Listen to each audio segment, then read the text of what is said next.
The Fall of the Roman Empire by Martine, Ethan, Kate, and Kevin. The Roman Empire was a very prosperous empire, but like all other empires, it eventually fell. But when did it fall? Well, many people have different theories. While one would say that the Roman Empire fell in 324 CE, others believe it was 455 CE.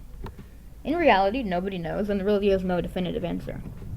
The falling of an empire is a slow, gradual process, so deciding when the empire fell depends on where you draw the line. When it comes to why the empire fell, people had different theories too. While some people would say that it was because of military problems, another would say that it was because of economic problems. In truth, it boils down to a combination of economic, military, and administrative problems that fed into each other and led to the empire's demise. The first branch of problems were economic. These problems began in 235 CE during Marcus Aurelius' reign, when Rome began to collapse. These problems persisted and led to the beginning of what is now referred to as the 3rd century crisis. Partially due to Rome's military issues, very few provinces were added to the empire during this time, and thus not adding to Rome's economy. To make matters worse, during this era there was a growing interest in material luxuries that did not come from Rome. This resulted in much of Rome's wealth being traded away for gold, silver, and silk. Furthermore, during a war against the Parthian Empire, a plague broke out and an estimated 10% of Rome died. Due to Rome relying heavily on manual labor rather than modern-day machines, a 10% population loss meant a 10% loss in labor that the economy relied on. As the economy became weaker, the government raised taxes and debased coin. This caused inflation, so in order to fulfill people's needs, salaries had to be raised accordingly. Of course, soldiers demanded higher pay, and the government gave them this willingly, because the empire relied heavily on these soldiers. As a result of paying soldiers, the government became short of money. They needed to keep raising taxes and debasing coinage. This resulted in an ongoing cycle. Following the 3rd century crisis, Diocletian, a Roman emperor, made reforms to try to get Rome out of their weak financial state. Diocletian decided to split the Roman Empire into 2 halves, the East and the West. Each half had 2 rulers, making Rome a tetrarchy. Diocletian also expanded the army and filled it with Germanic tribesmen. Yet another branch of problems that the Romans faced were administrative issues. You may recall that during the 3rd century crisis there was an endless economic cycle involving inflation and therefore relatively low pay for soldiers. When a soldier was asked for a pay raise and wasn't satisfied with it, or lack thereof, when given an opportunity to acquire a higher pay, they would go with it. During this time, many generals were quite keen on taking over the government, and with their soldiers unhappy with their pay, many of them pounced.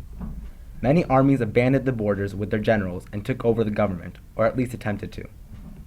This became such a huge problem that at one point, 18 different people claimed to be the emperor of Rome. When it came to the Germanic tribes, not only did they fight the Romans, but oftentimes they made their way into the empire after being included in the army. The Germanic tribesmen really wanted to be included in society, and they did so well. After being literally in Rome's society, they demanded rights that were being denied to them. If they didn't get what they wanted, they would revolt and cause problems that Rome really didn't need at that time.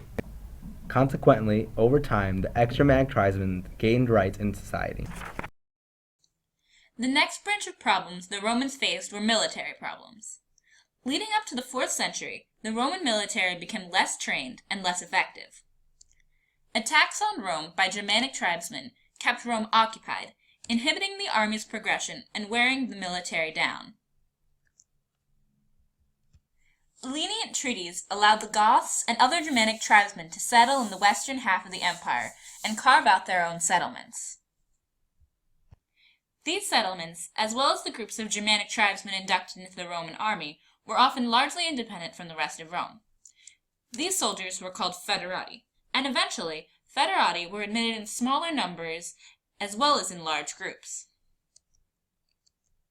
Increasingly, the tribesmen had little unity between them and were fairly loyal to Rome, but this caused a problem. As more and more Germanic tribesmen joined the Roman army, the less properly they were assimilated.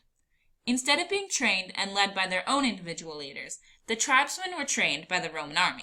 This led to the Germanic tribesmen not being trained well enough, and Roman battle tactics fell apart under the lack of orientation.